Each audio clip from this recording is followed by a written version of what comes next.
On va attendre que ça soit actif. Voilà, vas-y. Bonjour à tous, bienvenue dans ce séminaire NanoElec. Je suis Hugues Métra, directeur de l'IRT depuis bientôt 3 ans maintenant. Nous avons lancé ces webinaires de manière régulière depuis un peu plus d'1 an maintenant, en s'appuyant en fait sur le développement des événements numériques au moment du Covid.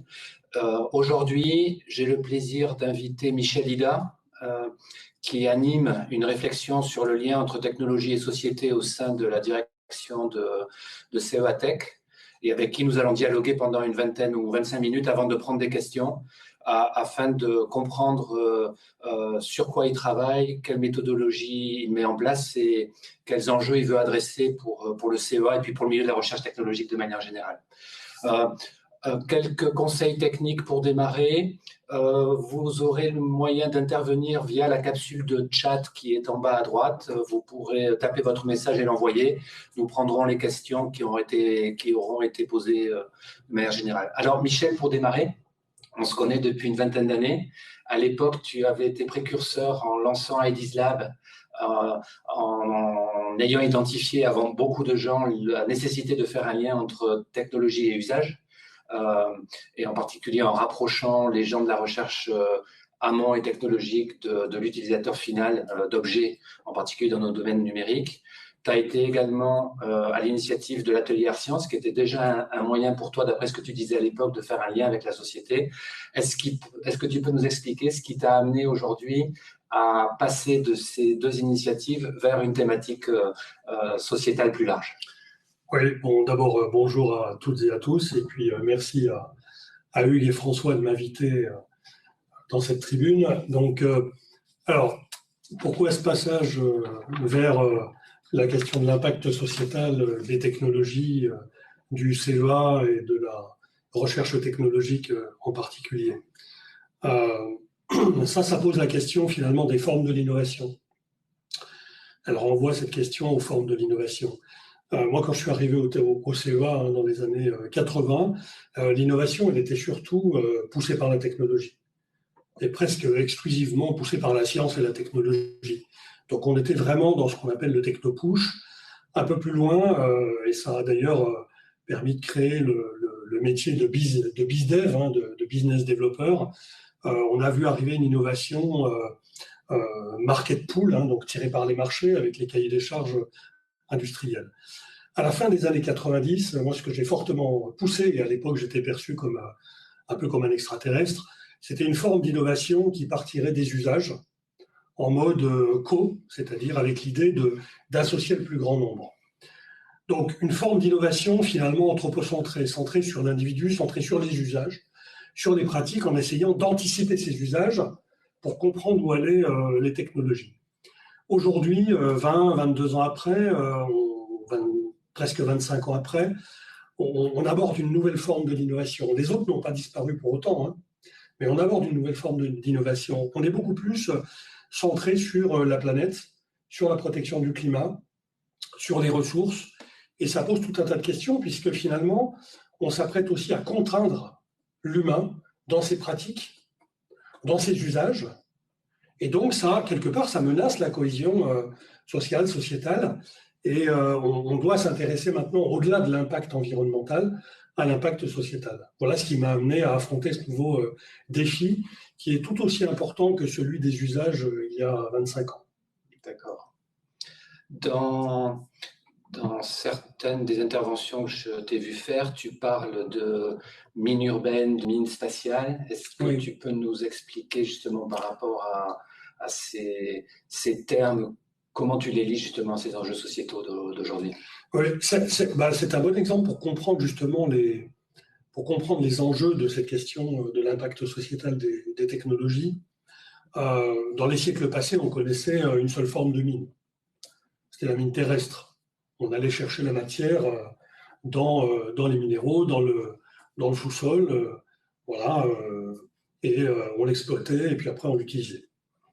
Ce qui est apparu il y a maintenant plus de 30 ans, c'est ce qu'on appelle la mine urbaine, c'est-à-dire le recyclage, l'éco-conception qui en découle d'ailleurs, voilà.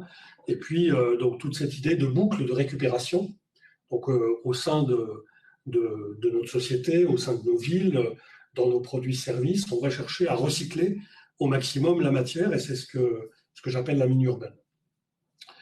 Et avec l'évolution de notre démographie, voilà, et puis des problèmes que l'on rencontre aujourd'hui avec l'Anthropocène, on s'attend quand même à avoir de plus en plus des problèmes de raréfaction de la matière. Donc à un moment donné, je ne sais pas quand, mais il se posera forcément la question d'aller chercher de la matière ailleurs dans l'espace, dans l'univers. Voilà. On l'entend déjà sur des astéroïdes, sur la Lune ou ailleurs. Et donc je me suis intéressé à ce sujet-là, le sujet de la mine spatiale, justement pour m'en servir comme d'une espèce d'exemple pour tester finalement la question de l'impact sociétal sur des grandes questions comme celle-là. Cette semaine viennent d'être, il y a 2 jours seulement, dans la nuit, viennent d'être signés les accords Artemis de protection donc des ressources, donc de la Lune, des astéroïdes, de l'espace. Les États-Unis ont proposé à la France de signer ces accords Artemis. La France les a signés il y a 2 jours. Je m'en réjouis parce qu'on commence à rentrer avec une vingtaine d'autres pays dans une nouvelle norme où on va chercher à protéger la mine spatiale en particulier. Alors l'espace, c'est pas seulement la mine, c'est aussi évidemment la connaissance, le tourisme, comme nous le montrent les entreprises du New Space américaine. C'est aussi la sécurité de l'espace, etc. Bref, l'espace, dans son ensemble, va poser tout un tas de questions, des questions justement qui doivent être amenées à l'échelle de notre société, de nos concitoyens, et que l'on doit débattre au sein de notre société. Donc c'est un des exemples de sujets qu'on peut aborder au sein de la communauté, au même titre que les vaccins Covid-19 ou l'importance de développer ou pas un métavers qui soit respectueux de notre façon d'être, de notre culture, de notre voilà. Et je pense que là, dans ce sujet-là, enfin en tout cas la France et l'Europe ont vraiment un rôle à jouer on sait bien différentes cultures autour de la planète, et en fonction de ces approches culturelles et historiques, les réactions ne sont pas les mêmes face à ces grandes questions. Très bien. Pour faire le lien justement avec nos thématiques principales à Nanoelec, qui sont d'une part le domaine de l'image et d'autre part le domaine de la confiance numérique, en particulier parce qu'on mène des travaux en cybersécurité. Sur cette thématique du métavers, du numérique, est-ce qu'il y a des sujets qui ressortent finalement des premiers échanges que vous avez mis en place ou des réflexions que vous avez avec des acteurs de la société civile? Oui. Et on parlera ensuite de la méthodologie que tu mets en place et puis de la mission que tu as confiée le CEA. Merci. Alors bon, il faut être modeste, on démarre.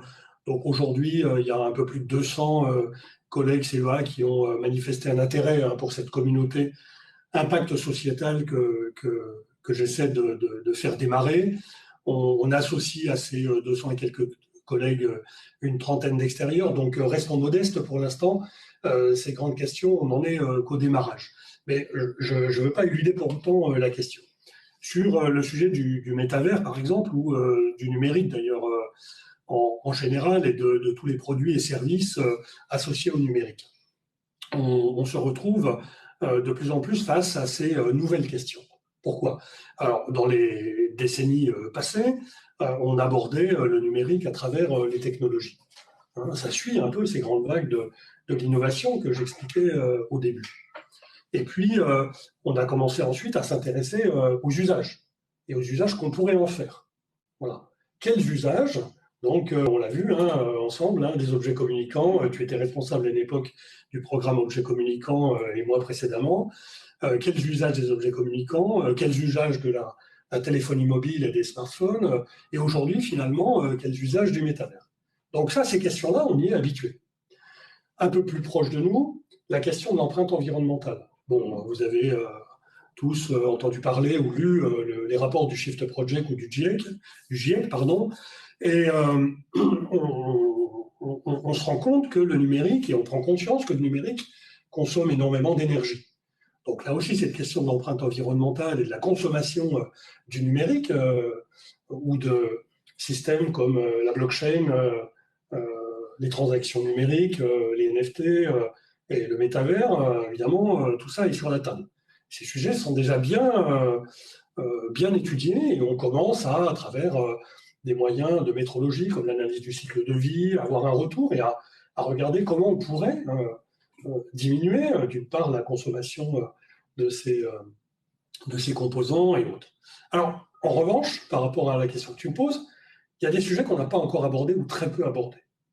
Est-ce que, d'un point de vue sociétal, le métavers, par exemple, va modifier, comment le métavers va modifier nos vies? Est-ce qu'il aura une incidence sur notre rapport les uns aux autres? Est-ce qu'il va modifier notre structure cognitive? Est-ce qu'il va modifier notre manière, notre psychisme, notre manière d'aborder la vie? Est-ce qu'il va modifier notre manière de concevoir la vie? Le rapport à la spiritualité, la question de la vie et de la mort, etc. Toutes ces questions-là sont sur la table. Alors, pourquoi ça me semble fondamental? Une chose est très claire, c'est que dans le numérique en général, et c'est valable pour le métavers en particulier, si ces systèmes, et on le voit très bien avec les jeux vidéo, si ces systèmes ou ces applications que l'on vend ne sont pas addictives, eh bien, elles ne se vendent pas et elles restent dans des marchés de niche. Donc, les très grands marchés sur la planète sont forcément, c'est un peu comme le Big Mac au McDonald's, c'est forcément très addictif. C'est comme le chocolat, comme la cigarette et comme toutes ces choses-là. Donc, un numérique qui ne serait pas addictif et un métavers qui ne serait pas addictif ne va pas se vendre. Donc, on voit bien qu'on est dans une double injonction paradoxale. D'un côté, on dit que l'on veut des impacts environnementaux réduits, des impacts sociétaux positifs, et en même temps, on est obligé de concevoir des systèmes qui vont être forcément addictifs parce qu'il faut qu'ils répondent au code du marketing dans un modèle économique mondial, qui est le modèle que l'on connaît depuis la fin de la Deuxième Guerre mondiale, c'est il y a plus de 70 ans, qui est un modèle néolibéral capitaliste où, pour avancer et pour aller plus loin, il faut que la consommation s'installe, que la publicité, le marketing s'installe, et donc que les gens du marketing cherchent à vendre des produits de plus en plus addictifs. Vous voyez ce rapport double bind, double injonction paradoxale. D'un côté, faites du green avec un impact sociétal positif, et en même temps, développer des produits les plus addictifs possibles pour qu'on puisse les vendre. Voilà, et on va être en permanence là-dedans. Et donc, je crois que c'est Edgar Morin qui parlait de combiner des logiques très différentes, très opposées. C'était ce qu'il a appelé la dialogique. Et je pense que, voilà, face à toutes ces applications du numérique et à ces systèmes numériques dans les années qui viennent, la clé, ça va être de comprendre cette dialogique autour de ces applications et de ces nouveaux produits ou services. Et donc, on est là pour ça dans la communauté impact sociétal. En tout cas, pour essayer de comprendre la complexité de ces montages. C'est d'autant plus important qu'une partie du modèle économique de la microélectronique est basée sur les grands nombres, sur les grands volumes, voilà, tout à fait. Sur une logique de fabrication collective, et du coup, on est aussi prisonnier de cette réalité économique dans un monde comme le nôtre. Est-ce que tu peux nous dire quelques mots sur les missions qui t'ont été confiées par... on a un petit problème de François, caméra. déplace la caméra. Merci François. Voilà, on ne va plus bouger là. Est-ce que tu peux nous dire finalement quelle est la mission que t'a confiée le CEA et avec quels objectifs? Oui. Pourquoi finalement le CEA se penche sur cette question aujourd'hui, et on discutera peut-être ensuite de la méthodologie que vous mettez en place. Oui, alors bon, le CEA se pose cette question d'une part par rapport à ce que l'on vient de se raconter, plus largement dans le contrat d'objectifs CEA-État qui a été signé l'an dernier, il y a deux volets, un volet d'ouverture du CEA vers la société civile, et puis un encouragement très fort à aller travailler avec les sciences humaines et sociales pour compléter nos approches, nos métiers et notre perception de ce que seront les technologies et leurs applications. Donc ça, c'est le cadre le plus large au niveau du CEA, donc au plan national. Après, au sein de la recherche technologique, il y a une vraie urgence. Donc l'urgence, pour les raisons que je viens d'évoquer, mais que l'on peut expliquer différemment. La première, c'est qu'on va chercher, d'une part, à orienter notre stratégie, projet, produit, plutôt projet, programme et partenariat, pour le futur. Et donc, il s'agit au sein de cette communauté, et c'est un premier objectif, de faire remonter à nos patrons, à Stéphane Sibert, au directoire, des réflexions un peu construites sur ces sujets, voilà, celui qu'on vient d'aborder, ou la question des libertés par rapport au numérique, voilà, la question du rapport aux autres, la question environnementale, bien entendu, et bien d'autres. Donc ça, c'est le premier objectif. Contribuer à rédiger ou à faire remonter des réflexions pour alimenter la réflexion sur l'orientation stratégique du suivant. Il y en a une deuxième. La deuxième, elle touche à notre communication interne et externe. Et voilà. Comment, finalement, fort d'une meilleure compréhension de ces environnements qui deviennent de plus en plus complexes, et en pointant cette complexité, en montrant ces antagonismes, en montrant finalement ces systèmes dans lesquels nous nous trouvons, de double injonction, voilà, de ces paradoxes. Voilà. Les paradoxes sont au cœur de l'innovation. Depuis le début, Philippe Malin nous l'expliquait il y a déjà pas mal d'années, une innovation sans paradoxe, c'est pas une innovation. Donc il y a forcément cette ambivalence, elle est là, donc il faut arriver à la faire comprendre. Et donc là, on a vraiment une mission de communication. Donc de la même manière, on fera remonter nos réflexions aux collègues dont c'est le métier de communiquer, pour mieux montrer le bénéfice finalement de nos travaux, voilà, et mieux montrer, mieux faire comprendre à nos concitoyens comment nous, au niveau de la recherche, du développement et de l'innovation, nous nous préoccupons de ces aspects, c'est-à-dire de l'impact sociétal de nos technologies. Et puis il y en a un troisième, qui est lié aux deux premiers, c'est que dans cette société, dans cette nouvelle manière d'aborder le monde, je pense qu'on voit apparaître de plus en plus des problèmes à la fois de recrutement, de fidélisation, d'attractivité, parce que les nouvelles générations, et les moins jeunes d'ailleurs, développent des valeurs qui sont tout à fait cohérentes par rapport à l'anthropocène, la nécessité de protéger le climat, de protéger aussi la cohésion de la société, voilà, qui a été mise à mal avec la pandémie, avec cette guerre qui vient de démarrer là, à la porte en tout cas sur le continent européen. De l'Europe. Voilà. Et donc, on a absolument besoin de travailler à la fois ces questions environnementales et sociétales. Et donc, pourquoi ? Parce que pour pouvoir être en cohérence entre les valeurs que des jeunes viendraient porter au sein du CEA quand ils rentrent au CEA, et puis avec l'envie de leur faire découvrir tout ce que l'on fait et de rester au CEA, on va avoir besoin d'adapter nos programmes, nos projets, notre orientation stratégique et notre communication pour qu'elle soit en adéquation avec ces nouvelles valeurs, et ce qui fait que nous sommes des êtres humains sur cette planète, en Europe, avec toute notre histoire, toute notre histoire depuis le Moyen-Âge, le siècle des Lumières, notre culture donc européenne, notre culture humaniste, il faut le dire, voilà. Et comment cette culture humaniste finalement fait face à une culture néolibérale, on va dire américaine, très centrée sur le contrôle des data pour contrôler le commerce, et de l'autre côté de la planète, une culture chinoise, elle aussi néolibérale, mais qui va utiliser les data pour contrôler l'humain, c'est le contrat social. Et donc, dans quelle position nous trouvons-nous, nous, en Europe, et finalement, quelles valeurs voulons-nous porter? Voilà. Ce lien avec les jeunes, on le voit, nous, à travers certaines expériences et actions qui ont été menées dans le cadre de NanoElec sur les actions de développement durable, des workshops qui ont été animés par notre équipe de direction du programme formation, ont montré que lorsqu'on mobiliser les jeunes sur des thématiques de développement durable autour du téléphone vert, autour du bâtiment, on donnait du sens aux actions qu'on leur proposait dans les écoles.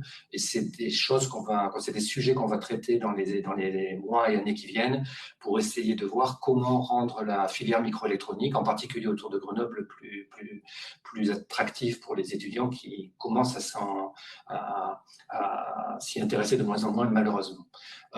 D'un point de vue de la méthodologie et de la communauté que vous construisez, est-ce que tu peux nous dire un peu ce que vous avez initié, puis avec qui finalement vous interagissez pour vous tourner vers vers la société extérieure.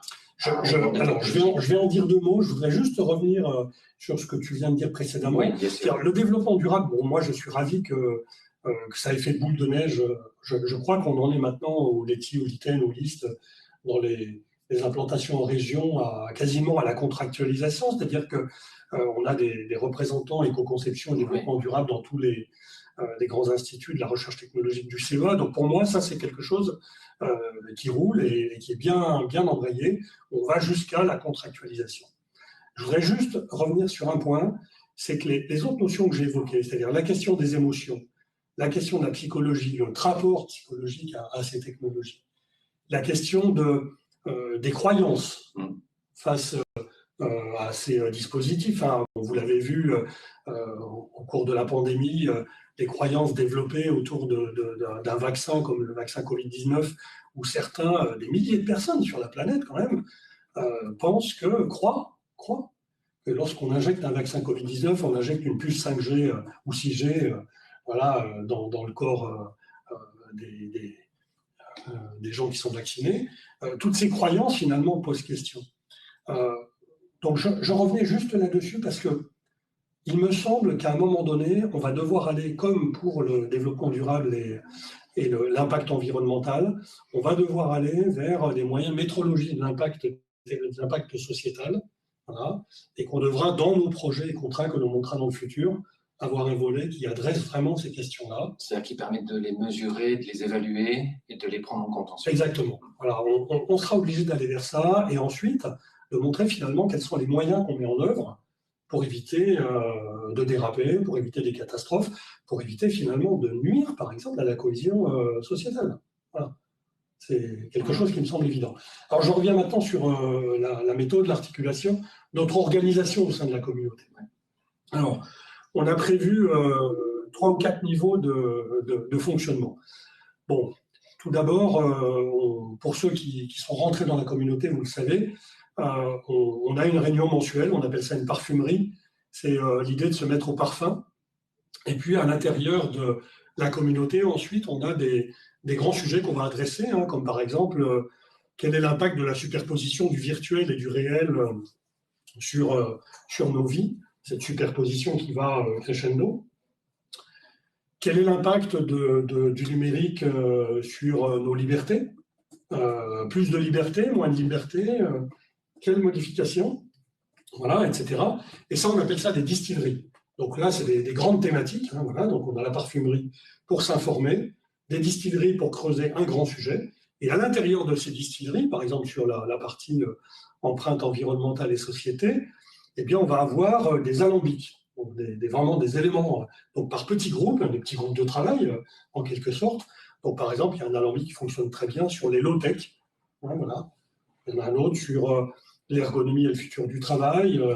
Il y en a un autre sur la technovigilance. C'est vraiment cette question d'être vigilant par rapport à ces chiffres que l'on voit répandus un peu partout dans la presse, hein, autour de chaque innovation et de chaque produit qui se diffuse dans la société. Voilà. Quel crédit accorder aux annonces d'un fabricant, quel crédit accorder à un groupe comme le GIEC, par exemple, hein, ou le Shift, etc. Est-ce qu'on remet en question à la fois les chiffres des multinationales ou les chiffres des agences ou des groupes qui travaillent sur ces questions-là, ou les chiffres des États? On a tout intérêt quand même à se construire une opinion autour de ces questions. Et on voit bien que les avis sont très partagés, y compris au sein du CEA. Hein. Il suffit de suivre nos échanges sur Talkspace. Donc voilà, c'est 3 niveaux, donc parfumerie, distillerie, alambic. Et puis 2 fois par an, un événement. Donc le premier a eu lieu le 7 avril, il est présidé par le directeur de DRT, donc Stéphane Sibert. Le premier était sous la forme d'une conférence où on a donné, vous pouvez le revoir en replay d'ailleurs, hein, si certains sont intéressés, je peux leur envoyer le lien. On a donné la parole donc, à 4 conférenciers, un général, donc le général Givre, qui est le général directeur du centre de formation des officiers de l'armée de terre, Frédéric Gilly, qui est le patron de l'agence grand public, qui donne la parole aux citoyens et professeurs à Sciences Po. Voilà. Armand Hatchuel, un grand spécialiste la loi Pacte et de la responsabilité en recherche et innovation en particulier. Et puis, une jeune anthropologue, Fanny Parise, qui vient de publier d'ailleurs 2 livres sur le métavers et sur le numérique en général et leur incidence sur nos vies. On les a fait parler pendant 1 heure, ensuite on leur a posé des questions pendant 1 heure, et puis on a organisé à nouveau 1 heure de discussion autour de food trucks. Voilà. Donc ça, c'est un format. Et puis j'espère à l'automne un autre format, beaucoup plus proche de la relation directe du slow dating, on va dire, voilà, avec l'idée un peu comme faisait Théodore Zeldin à Davos pour les chefs d'État, l'idée de se rencontrer 2 par 2 ou en tout petit groupe, voilà, pour creuser un sujet pendant, d'abord briser la glace, se découvrir, hein, voilà, Hugues, qu'est-ce qui a profondément modifié ta vie dans les dernières années? Est-ce qu'il y a une technologie qui a renversé la table, ou est-ce qu'il y a un événement personnel, tu vois, qui a vraiment profondément modifié ta vie? Alors évidemment, tu ne vas pas me répondre maintenant, mais ça permet de briser la glace. Il y a des petites questions comme ça qui permettent ça, sous la forme d'un menu de conversation, par exemple, avec cette idée de entrée, plat, dessert, pour aller converger vers des choses où on va ensuite ensemble partager des choses plus profondes et commencer à construire, c'est-à-dire faire communauté. Et permettre Une communauté, c'est un groupe qui discute. Peut-être permettre un dialogue plutôt que des oppositions. C'est ça. Ouais. Alors, non, les oppositions, elles font partie du dialogue. Hein. Je pense que des oppositions moins dans la forme. Au moins dans la forme. Voilà. Mais les controverses doivent s'installer. On a absolument besoin de confronter nos points de vue divers et variés. Certains vont être pro, d'autres anti, d'autres vont être dans la moyenne. Ça fait partie de la vie. Et c'est justement ça la richesse de ces échanges. Mais en revanche, il faut avant tout qu'on arrive à faire communauté. Parce qu'il faut bien le reconnaître, avec la pandémie, on a été beaucoup en travail distant. Donc, alors le numérique permet de garder un lien, de discuter à distance, mais la rencontre est quand même moins facile. Et donc, le 16 juin prochain, pour les membres de la communauté, j'organise un petit déjeuner donc de 9h à 11h à Wisepot Partners dans la place du village, donc au bar du Crédit Agricole, l'hôtel à start-up, voilà. Et pour tous ceux qui sont inscrits ou qui souhaitent s'inscrire, eh bien, vous êtes les bienvenus. Alors, avant qu'on prenne des questions de l'assistance, est-ce que tu peux justement nous dire finalement, dans vos interactions avec des acteurs qui sont hors de notre champ pur de recherche technologique, c'est-à-dire, je pense, au milieu des entreprises, peut-être aussi aux communautés dont tu as parlé au début, psychologues, sociologues, etc.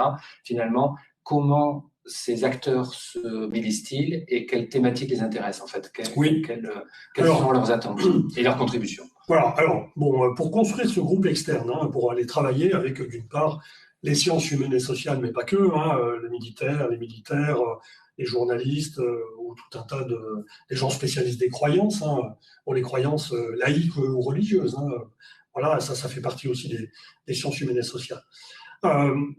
Pour revenir sur la question des industriels, notre priorité dans la communauté, ce n'est pas d'associer fortement ou massivement des industriels, simplement pour éviter des effets de lobbying à l'intérieur de la communauté. Et donc, ce n'est pas notre priorité. En revanche, travailler avec les disciplines que tu as évoquées, hein, donc, on parlait tout à l'heure des addictions. Donc, un des membres de la communauté, c'est Marc Valeur, qui est spécialiste des addictions, puis qui dirigeait le centre Marmottan à Paris, spécialisé dans les addictions, donc alcool, drogue, jeux vidéo, enfermement derrière les jeux vidéo et maintenant numérique. Donc voilà, on a besoin d'échanger avec ces gens-là. Je parlais de la responsabilité, de la question de la responsabilité. Échanger avec quelqu'un comme Armand Hatchuel, c'est fondamental. Donc il fait partie aussi de la communauté. Le directeur de l'Observatoire de la consommation aussi. On a des spécialistes d'autres domaines totalement différents. Le patron de la prospective de BPI France, hein, de la Banque publique d'investissement, est présent dans la communauté. Voilà, des journalistes, des spécialistes de tous les domaines. Et alors, une vraie question pour moi, et ça, on en est au tout début, c'est bon, arriver à faire parler donc, ces experts ensemble, et surtout arriver à les faire discuter, alors au quotidien, ou peut-être avec des temps de rencontres un peu plus organisés avec les membres CEA de la communauté. Ça, c'est un vrai défi. Il faut vraiment qu'on arrive à faire communauté, d'une part en interne CEA, et puis entre les membres CEA et ces experts externes, que l'on va solliciter de différentes manières pour nous accompagner dans notre réflexion. Réfléchir à ces questions fondamentales, c'est pas simple au sein du CEA. Nos métiers sont essentiellement scientifiques, technologiques. On n'a pas l'habitude d'adresser ce genre de questions. Est-ce que le métavers va modifier nos libertés, notre rapport aux croyances, notre rapport à la vie, à la mort? Ce ne sont pas des questions qu'on aborde simplement et facilement. Et donc, on est un peu démunis face à ces questions. Donc, on a besoin aussi de se faire entourer de philosophes, de psychologues, de psychiatres, de spécialistes des sciences humaines, de sociologues, d'anthropologues, voilà, de journalistes qui vont nous ramener ce qui se passe à l'intérieur des médias, mais aussi d'architectes, de designers, voilà, de métiers très variés, de profils très variés. Voilà. Bon, ben, très bien, merci beaucoup. C'est ça l'idée. Hein. Je propose qu'on traite une ou deux questions qui sont arrivées. Avec donc, plaisir. Une question de Elmi en premier, oui, c'était celle-là. Merci pour ce webinaire. Quel regard on peut porter quand on est acteur de l'innovation, du développement de produits technologiques sur les tendances sociétales et environnementales de décroissance, de sobriété, de low-tech? Oui, alors justement, ça fait partie de nos réflexions à l'intérieur de la communauté. Il y a un groupe aujourd'hui qui est animé par deux collègues du Leti et de Wisepot, qui s'appelle, c'est un groupe, un alambic low-tech, voilà, qui traite exactement de ces questions-là. Donc, moi, je vous encourage, alors je ne sais pas qui a posé la question, parce que je n'arrive pas à lire. Voilà, je t'encourage à rejoindre d'une part la communauté.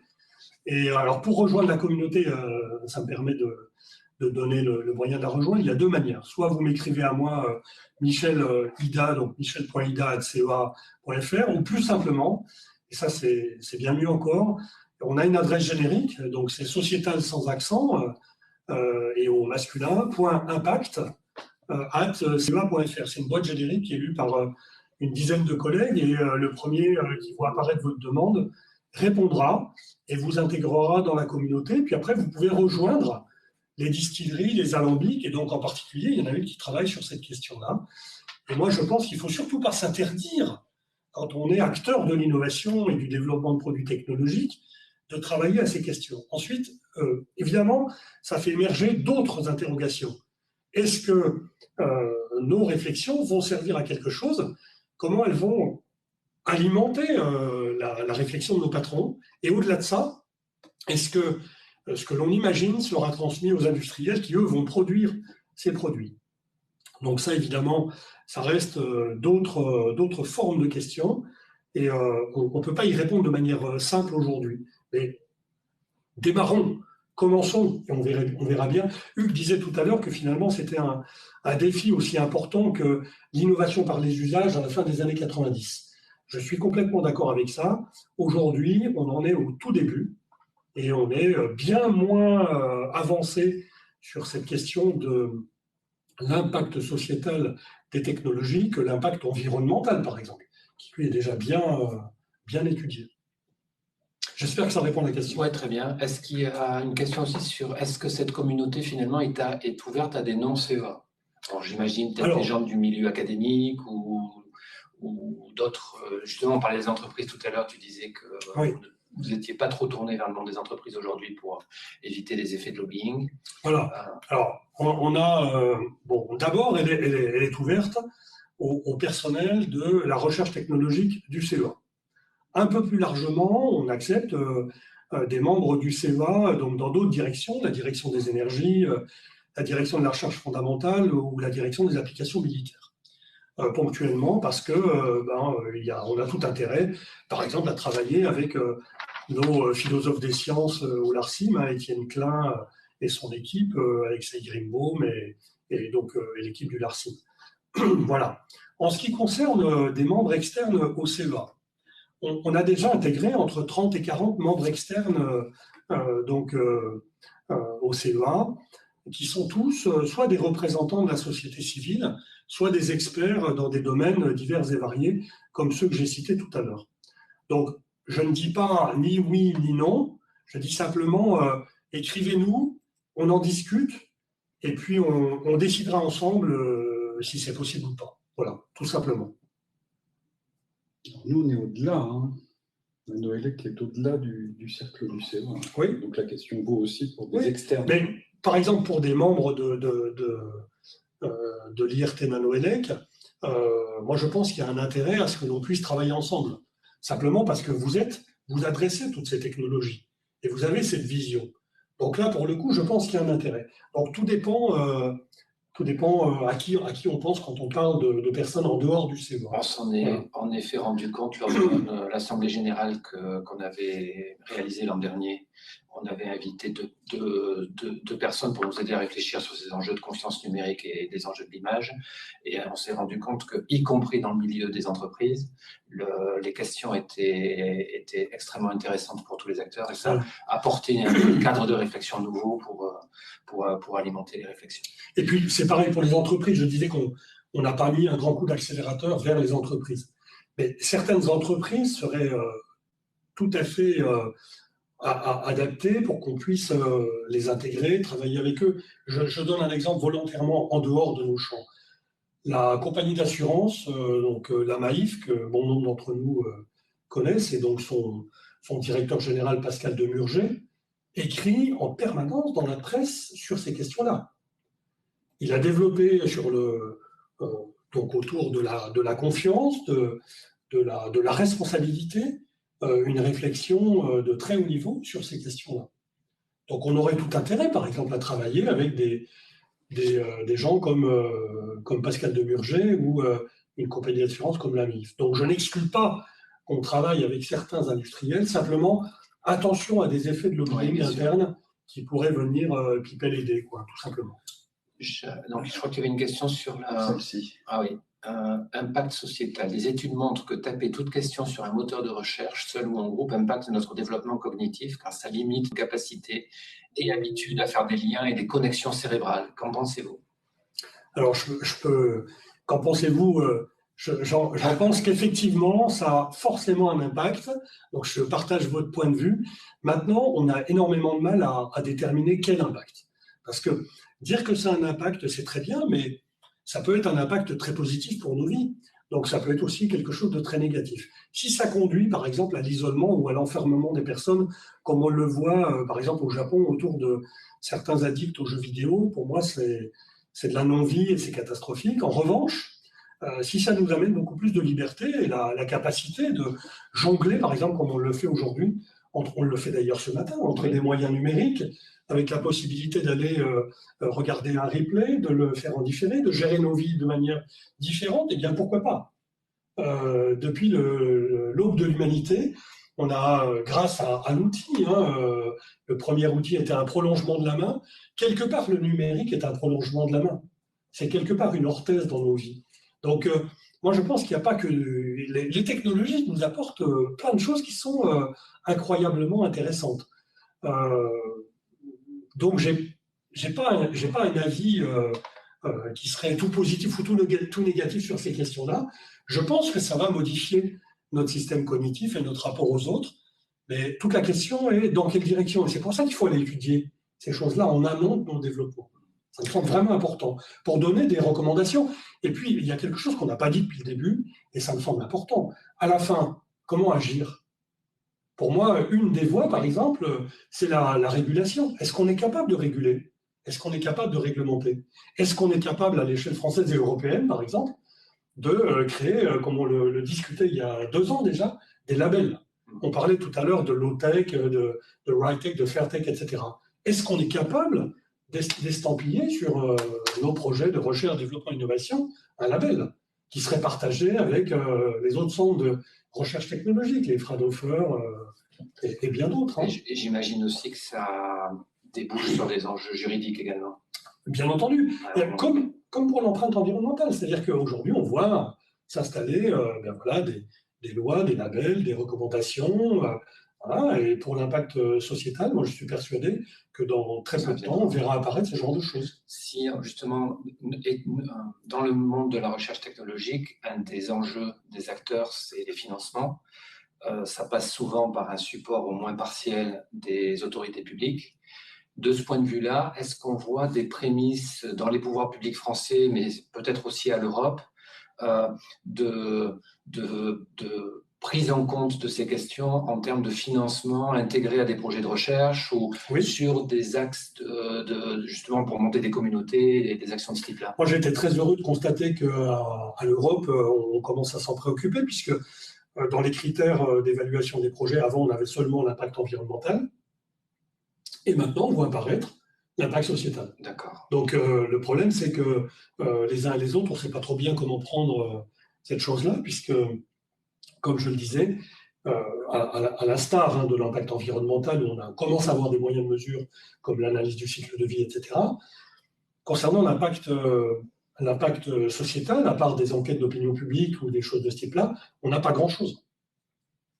Donc, tout est à construire. Voilà. J'ai vu que quelqu'un poser la question, comment fonctionne une parfumerie, ou comment peut-on rejoindre la communauté. Donc, rejoindre la communauté, je l'ai dit, vous nous envoyez un mail à societal.impact@ceva.fr, et puis on en discute, et voilà.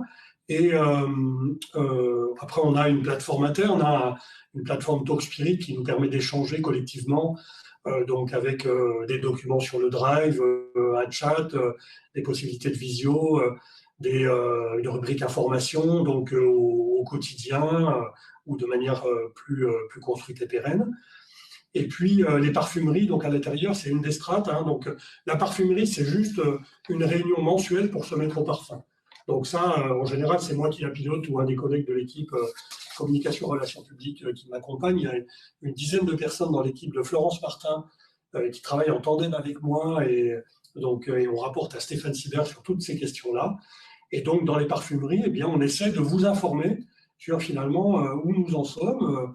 Et la prochaine aura un format atypique, c'est le 16 juin, et ça sera sous la forme d'un petit déjeuner. Donc, comme je l'ai dit, à Westport Partners, évidemment, il faut être inscrit préalablement avant la fin de cette semaine. Voilà. Donc, pour pouvoir participer. Et donc là, on l'organisera plutôt sous la forme d'une rencontre pour faire connaissance, et en présentiel uniquement. Ça ne sera pas en distanciel. Mais habituellement, c'est en distanciel.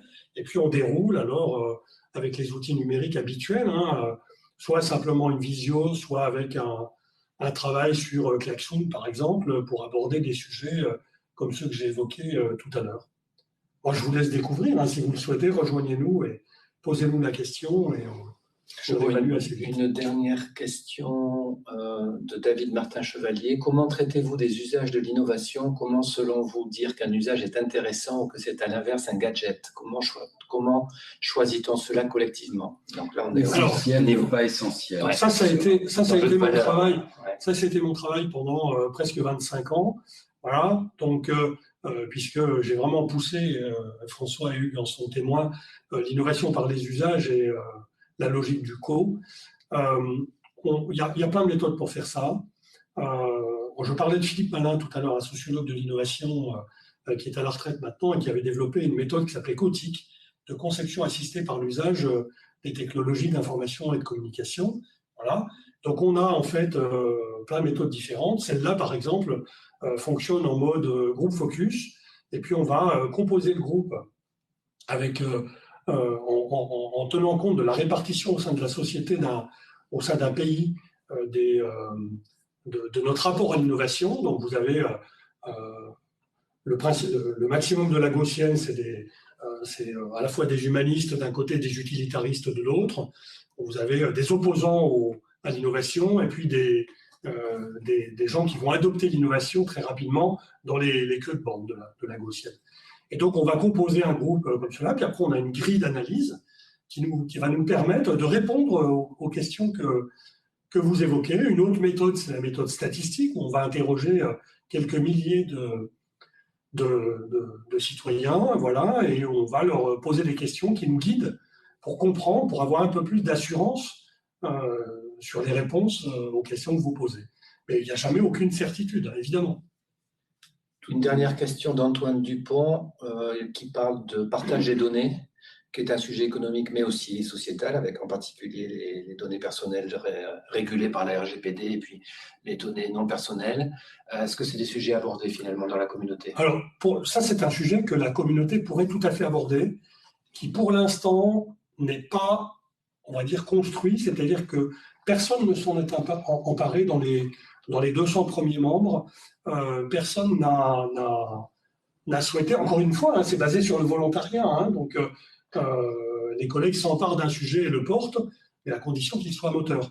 Donc Antoine, si tu as envie de porter ce sujet, rejoins-nous et nous t'accueillerons avec grand plaisir. Parfait, merci beaucoup Michel. C'était une discussion très intéressante. Merci on à vous. apprend toujours beaucoup de choses quand on te côtoie.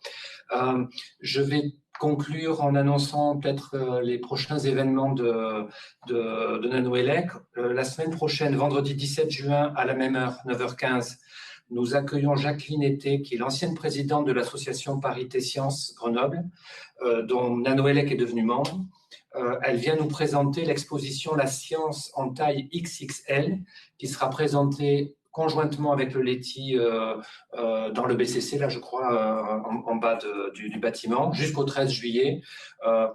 C'est une exposition qui met en valeur des femmes dans la science, en particulier de l'écosystème grenoblois en fait. Donc c'est extrêmement intéressant.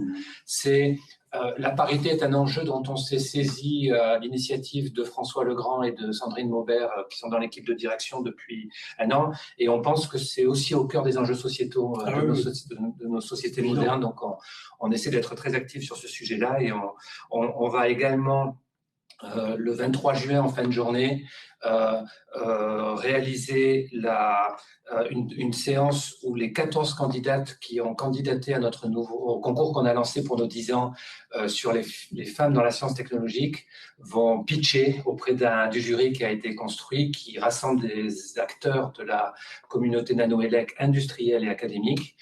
Donc c'est un événement ouvert au public, je crois, donc les gens sont invités à se joindre à nous de 18h à 20h à GEMLabs sur l'avenue des Martyrs, un peu plus en allant vers le pont d'Oxford, pour découvrir ces candidates qui ont toutes des profils très variés, non seulement des femmes des sciences, mais aussi des femmes qui contribuent à la vie d'un institut comme Nanoélec à travers les métiers de la gestion des ressources humaines, etc. Et puis, du 21 à 23 juin, Nanoélec est partenaire des Leti Days, des Leti Innovation Days. Et chaque jour, entre midi et 14h, nous recevons des responsables d'entreprises de la Deep Tech, en particulier des startups avec qui nous avons travaillé ces dernières années. Vous êtes les bienvenus. Voilà, en particulier pour les gens inscrits aux Leti Days. Merci à tous, bonne journée, bonne continuation et à très bientôt. Merci à toutes et tous.